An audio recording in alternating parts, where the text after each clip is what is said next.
Any politician who votes yes on war should send someone from their family to serve on the front lines.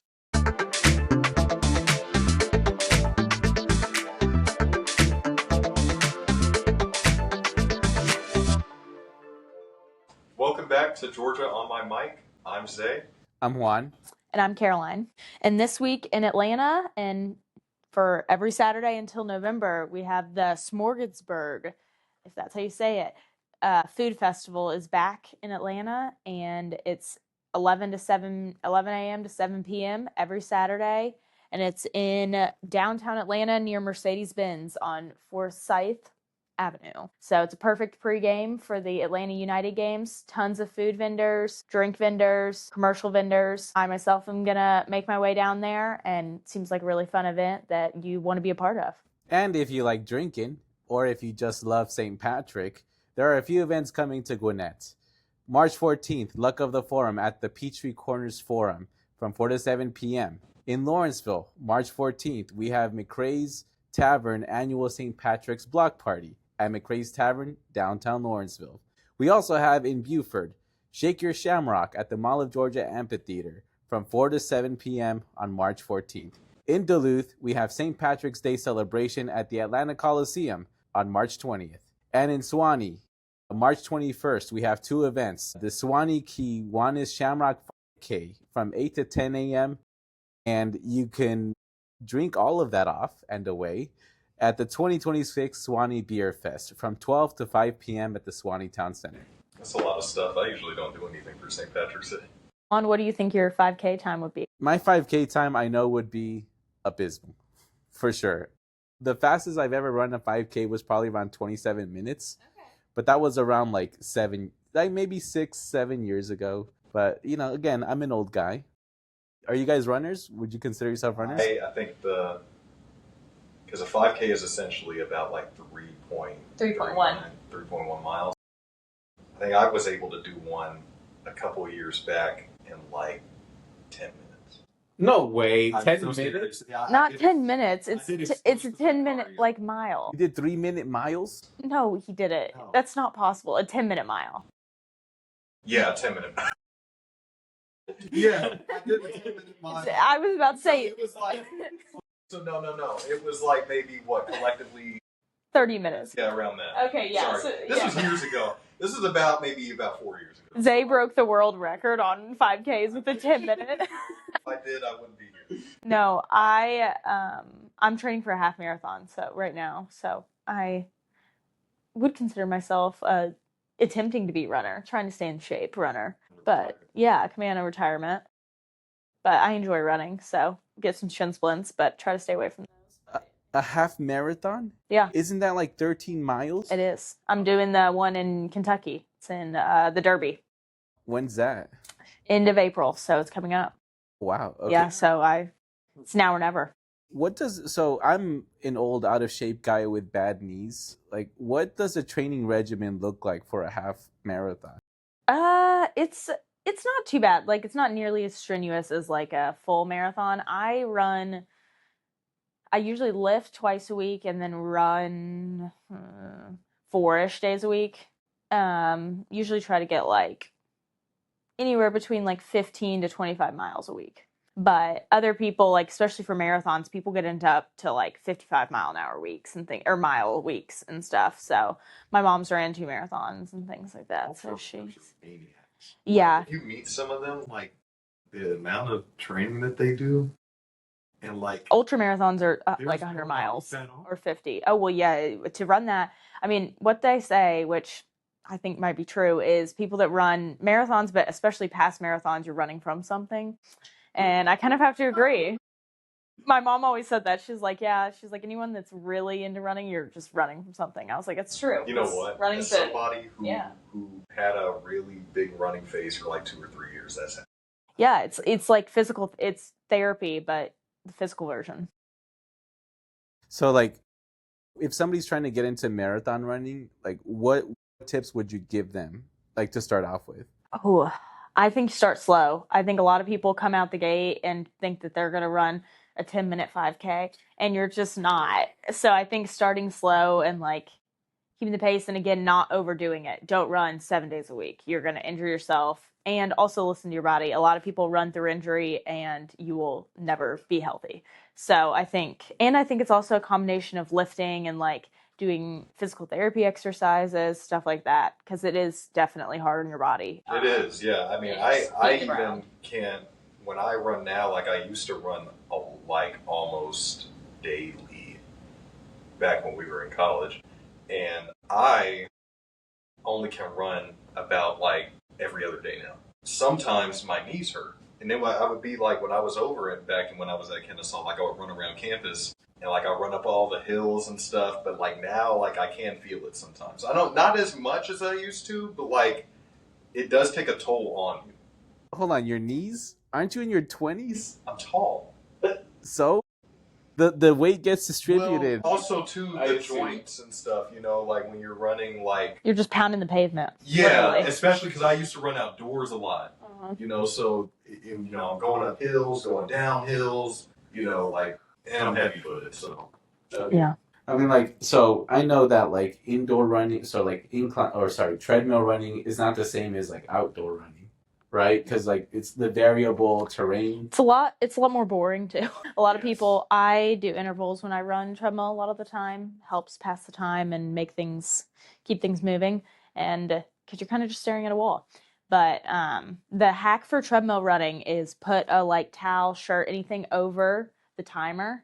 Because when I'm running and I'm sitting there staring at, oh, it's only been 1 minute and 30 seconds. Oh, it's only been 2 minutes. So you throw that over it and then time goes a lot faster. The only thing about outdoor running is that like it really just depends because like if you run in the summer, you'll get tired fast outdoors because it's hot, very hot. Very hot. If you do in the winter, it's not enjoyable. Like yes, you can bundle up, but like for me personally, I don't like doing outdoor running when it's like that cold outside. So I love running outdoors in the fall and the spring. Definitely ideal times. I guess if we live in Georgia, right, like that would be the ideal time. But I'm from like California. Go anytime, and it's beautiful out there. You have the fresh breeze of California smog and air pollution. But you know what? The weather is nice. The weather is nice. Yeah. But you said you lifted too. Are you like a heavy lifter? I wouldn't say heavy. I would say like maintenance lifting to keep, I think weightlifting helps longevity, helps keep you in shape. So definitely just trying to stay healthy more than anything. I'm not a bodybuilder or anything, throwing some weight around, but I lifted throughout my whole sports career. And so I just continue now, but yeah, but it's a good way to stay healthy. One of the things that I've read at some point was like, you know, the U.S. military is having a hard time finding suitable people because of how out of shape American children are. So, like, I'm concerned if we ever get into any conflicts, like, if we're really in shape to go out there and do it. So, I mean, I don't know. Like, I hope we don't get into any conflicts anytime soon. Obesity is definitely a big issue in the States right now. And I mean, with recent events in Iran and things like that, that could be a concern that enters sooner rather than later. There's a lot of stuff that goes into that because, especially when we're talking about like, you know, military numbers and things like that, because we're in a time period where there's so many options, you know, for people who are young, you know, and so, you know, especially with everything going on in the world right now, there's a lot of people who do not want to go serve, unfortunately, and you know, it's really sad. You know, a lot of people, I guess, like I talked to a lot of people, and some young people are concerned about, you know, what's going on in the Middle East right now.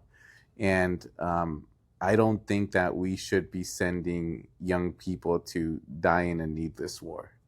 I agree. I 100% agree. Yeah, and I just think, I mean, this war kind of started to destroy like Iran's nuclear plants and things like that, and it didn't really seem needed or urgent. And you see almost 2,000 deaths already in Iran, and I mean, the other day, elementary school was bombed, and over 168 girls from 7 to 12 mainly died, and that's just like inexcusable. And I think that we, as the U.S., as citizens, things have to hold the government accountable for things like that. you see it in history books and things like that, and it's always, oh, that's so terrible, but you don't think about it when it actually happens now, and when it's, and holding them accountable. And I have seen things of them trying to deny that that didn't happen, but it's been proven that it did. And so it's a very sad sight over There's there. several concerns I have with this war in particular. One, there's no clear mission.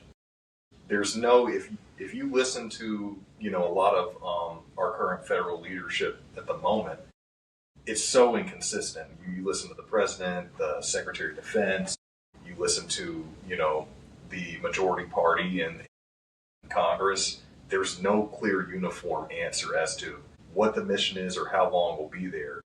Second, the second thing that really concerns me is how involved the rest of the world is getting. And we're seeing that not only with the rest of the Middle Eastern region, but, there's conflict in the Indian Ocean at the moment. The U.S. shot down a tanker, an Iranian tanker, I think it was near the coast of Sri Lanka.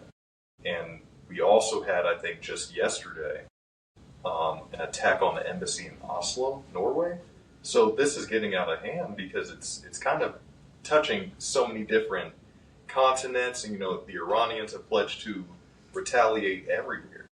And so, I think the question is, what are we doing there? And it's a repeat story that we see in the U.S. So you go back to Vietnam, you go back to Iraqi freedom with the Iraq War. We're hearing the same talking points and the same story. So it's really concerning. I mean, personally, to me, it sounds like these politicians who are voting, well, I mean, they're not voting. This is an executive power, first of all. Congress never declared war. But also Congress does fund the war when it comes down to it. So I think that these politicians are very easy to say, you know what, let's do this war for whatever reason. And they use our money and they use our lives. And they seem to be making these decisions as if they're not personally invested in what's going on. Because what do they have to lose? We have to lose our community members, our children, our brothers, sisters, and our tax dollars. I don't think that they act as if we're losing any of that, because I don't think they are personally. Well, they're not, because you got to think about the average member of Congress is in their 50s. Starting out, by the way, in their 50s.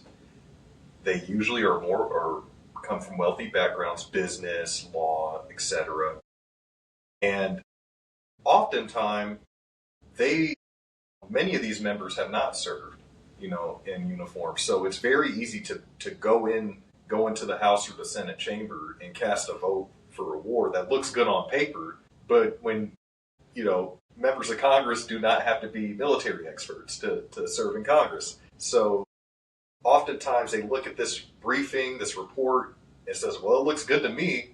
I guess this will be quick and easy, and they cast the vote for it, or they show their support for it. So, it's really easy when you're not in an everyday person's shoes. You're not in the service member shoes. You're not in the family member shoes.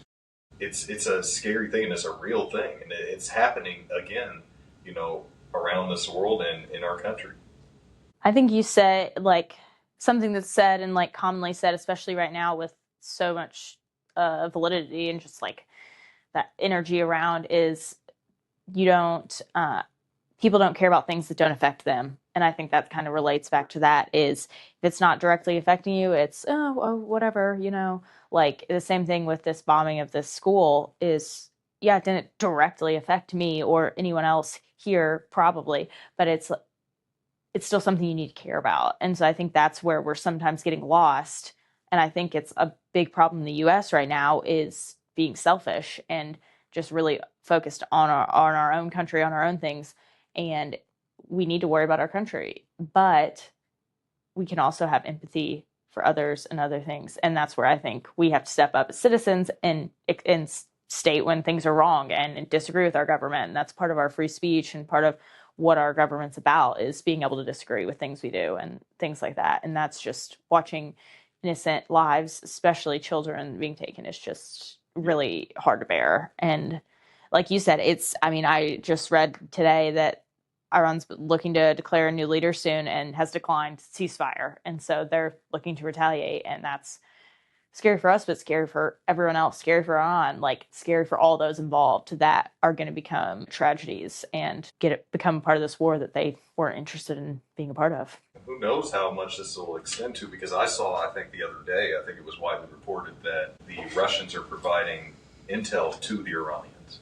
Well, the Russians and the Chinese, which are our biggest adversaries here in the U.S., they have this relationship with Iran where they're friendly towards each other, but it's more like the enemy of my enemy is my friend sort of like, partnership. But they have a lot of they do a lot of trading together, through the Strait of Hormuz and stuff. And so the Russians are involved, but there's also rumors of the Chinese, and this is not confirmed, but I'm seeing reports that the Chinese also could be, aiding Iran in certain ways. So it's really concerning because when you have these major powers in, you don't know what's going to happen, and it's escalating fast. I mean, we've been there for, this thing has been going on for a week now. I think it started like maybe right before the last episode we filmed. And yeah, right before March. And look at what's happening. It's really scary. Gas prices have risen, so it's not only affecting our relations abroad and potential global war, but it's affecting the economy. And we heard a lot, specifically from our present leadership in recent years about inflation, gas prices, affordability, and look at where we're at now in a week. Now, this might not be a controversial opinion to people like us, working people who are actually, we work for a living. But I think that, the people who are trying to get us to war do not put America first. I don't think so. We have so many problems in the U.S. Healthcare costs are out of control. And if you're in Georgia, we had the Public Service Commission raise our electric bill 6 times in a row, and they froze it there after the raises. The cost of living has gotten out of control, and we have all of this taxpayer money. What are we doing with it? Wasting it overseas. If you were really putting America first, I think you should, instead of doing these conflicts, how about we put that money back into infrastructure? How about we put it into healthcare? How about we put it into something that actually helps the American people? And I know, again, this is probably not a hot take for us, but based on how they're acting, you would think that they were Ray Charles to the situation and couldn't see it. Well, and how much money has been spent on absurd things from Homeland Security with Kristi Noem, who's now fired, but with things she was doing and planes and different jets and anything else. Yes, commercials, just ridiculous things that are a waste of money. Same thing with other parts of the government, that it's just money that, why are we spending this? Again, like you said, we have a lot of issues and we have a lot of problems. And even especially in Georgia, like just recently, I was telling my parents, Georgia's drainage and things like that, it doesn't have to rain much for it to flood. Like it's a pretty quick, like I was driving basically floating the other day and I was like, it hasn't even rained that much. So that's a huge issue that really has never been addressed. And I don't know how much can be done about it, but there's got to be more than what we're doing. Anytime there's a war, I think that the argument goes back to saying that we have money to take care of a lot of our domestic issues. And that's not to say that we shouldn't have a position on the global stage. I think it's very important to have a presence, right? If you don't have a presence, I think what we learned from, FDR was, President Roosevelt was so isolationist that World War II got really bad to the point where we didn't get involved until we got attacked. By that point, Hitler, I think, had already taken most of Europe. The Axis powers were formed. So it's important to have a presence on the global stage, but you got to do it strategically. You got to do it through things like humanitarian programs, education, especially with English being a language that's very valuable in the world. These are ways to do that. But I don't agree with doing it through regime change or military conflict, imperialist conflict. Let's be honest. Anytime when I was growing up, again, I'm slightly older than you, maybe a decade or so. When I was growing up, we had something called the war in Iraq, right? And you would think that, it started because of 9/11. And you would think because, we went to attack Iraq, that Iraq was the one who did 9/11.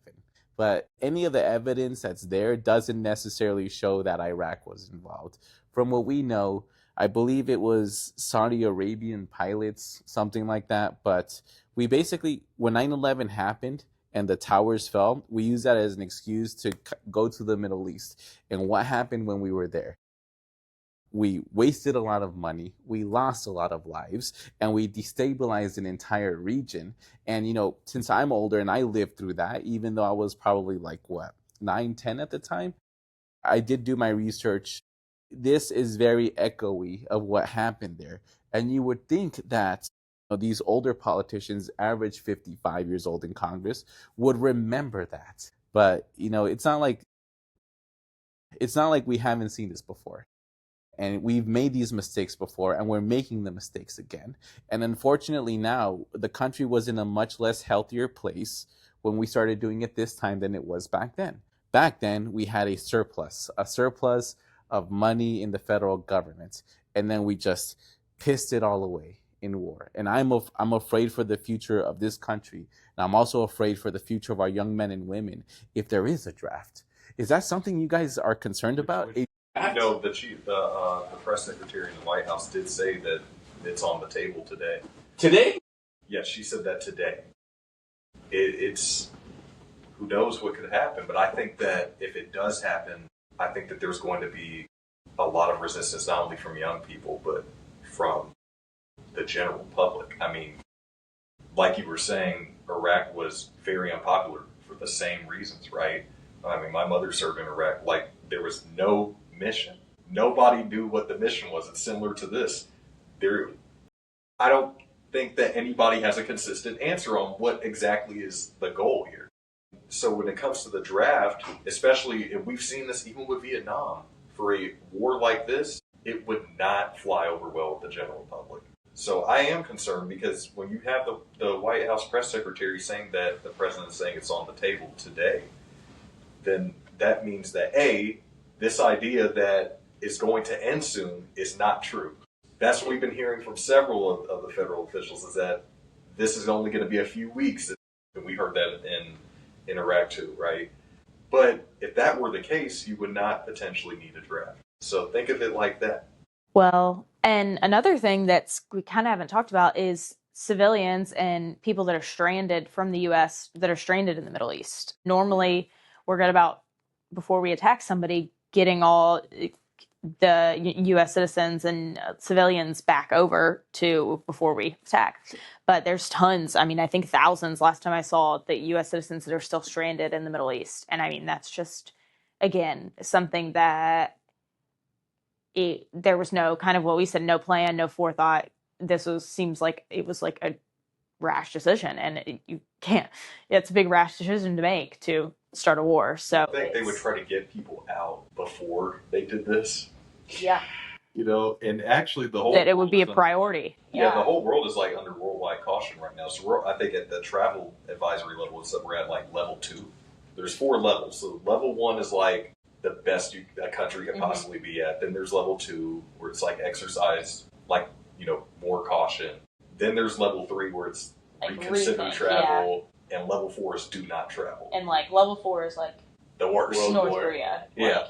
North Korea, all the Middle East. But the U.S. has been a level 2 for a bunch of countries. I mean, Canada, I think a while ago, put us even before the war. They might even put us at a level 3 now, just for safety, especially of minorities or LGBTQ+. Like, the U.S. has not been a great place for, especially in other countries, and immigrants, of course, we've seen, and it's scary, and it's crazy to think as developed we are as country, first world country, that we are still having these issues and things like that, and that this is still a problem, and that other first world countries are trying to send their people away from us. And we're losing our respect on the world stage. So one thing that's interesting is that China is, and we hear a lot that they're cheating us out of things, but in some ways they are, but they're playing this international game in a smarter way. It's the way that the U.S. used to do it, where they truly are investing in other nations in the right ways, the education, healthcare, those sort of things. So that's smart foreign policy in my eyes. And now we have all of the world, all Americans abroad at a level 2. That's concerning because now all Americans outside the U.S. are technically targets. They always are. When you go abroad, it's always a risk. But now they're in an even worse position. It's more hostility towards America. For sure. That's correct. Well, and I think what can't be ignored here is we had Venezuela taking their leader. Now Iran, like a lot of other big issues that I think is trying to take away from the Epstein file release. Yep. And the redaction of names, the disappearance or misplacing of files, things like that. And I can't help but notice across the country in Europe and other places, people that were mentioned in the files, they've been arrested. They've been taken away. They've been at least charged, or not charged yet, but at least they're in the process of that. Here we are in the U.S. No one's been charged. The King of England allowed his own brother to get arrested. And the fact, He can't do anything. yeah, and the fact that we have no one arrested, and we want to talk about protecting children and protecting people, and this is a very clear example of our priorities being out of line. You know what I heard? I heard that there was this deputy chief of like Department of Homeland Security who said, we are going to release and unredact all the Democrat names and redact the Republican names.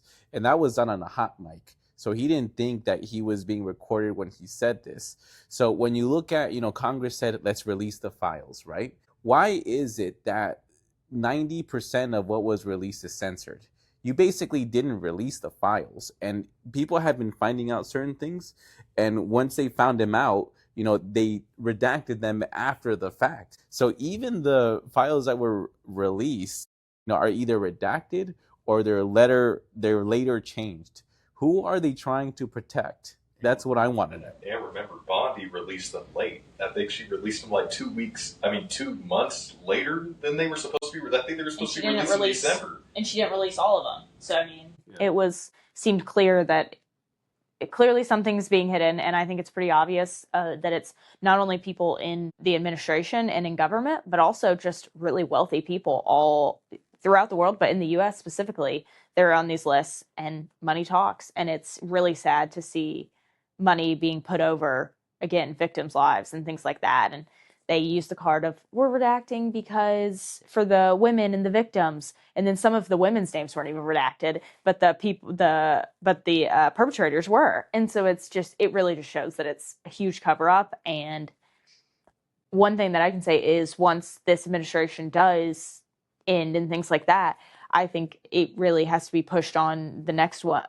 administration to charge people and to really make this a priority, because this was quote unquote priority for this administration. They were running on that, and here we are without files and without things like that and protecting child predators, and it's really sick, honestly. Yeah. Can we agree on this, that this whole Jeffrey Epstein stuff and the pedophilia that's going on or allegedly going on, it's not a left issue, it's not a right issue, it's not Democrats, Republicans, we should all want all of these people to go to prison and to be held accountable if they are abusing children.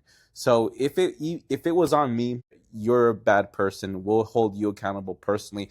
I'm pretty sure most normal people would say, let's hold these people accountable, throw them in prison, but we're just not doing that here in the U.S. They are saying that. And, and one thing that I do want to say for the record is that the release of these files have been a failure on several administrations, because Jeffrey Epstein, I think, first got charged in like the 2000s? 2007, 8. Florida, and he covered it up. Well, and he was reported numerous times. So not only are governments dropping the balls, it's the police forces that were reported to, it's the FBI, it's things like that. And again, not the current administration. This is years ago. So like you said, it's not, I've heard people say, what if your favorite politician's in the files? And I'm like, arrest them. What do you mean? It's, I feel like it can't be that big of a, if they're committed, like you said, allegedly child predators, arrest everybody, all the people involved. I don't care what party they're a part of. I think we have to stop worshiping politicians and start holding them accountable for their actions. I mean, if half the people who were perpetrators in the Epstein files were like 40-year-old middle class men, they would be in prison a long time ago. Or if they were women. Or women, yeah, even with women. I mean, talking about Ghislaine Maxwell, like, she's the one in jail. You know, like they would have been in prison years ago. Yeah. But it all comes down to, more so than anything, just money, power, greed. And honestly, if we're going to move forward as an American people, we have to look at each other and say, hey, we might not agree on everything, but we do agree on certain things. And I think those are the things that we could certainly work on. And everything we don't disagree, we could certainly talk about, and more importantly, listen. Definitely great. Mention how we can actually help children here locally and in the U.S. as a whole. I went to Kennesaw State the past couple of years and volunteered with an organization called Mission 127. And it is subsidized housing for lower income families. And it has a really nice apartment complex. I worked in the child care with elementary age kids and did it a couple days a week for 3 years. And it was a great experience. Not only just fun enjoying being with the kids, but also just seeing their mission and their organization, how they work. I read with them, and they had other people teaching math and helping them with their homework, helping them with those life skills and, again, completing schoolwork, things like that. And it ended at 6-ish, so parents could work a full workday. It's really unreasonable to assume parents can work 9 to 5 and pick their kid up at 2:30 from school. That doesn't make sense. And again, it's a free option for them with the housing. And so there's also a middle school group that meets and does things. And I think that's super important to start young and then continue up into as they get older and continue to impact kids. So it's a great organization to volunteer in. There's multiple throughout Georgia, and then also either donate or just be a part of. They have summer camps, just different events throughout that I've been a part of. And then, of course, just the volunteering weekly was a great experience. That's great stuff. This has been another episode of Georgia on My Mic. Join us next week to hear about what's going on next. Have a good one, guys. Later.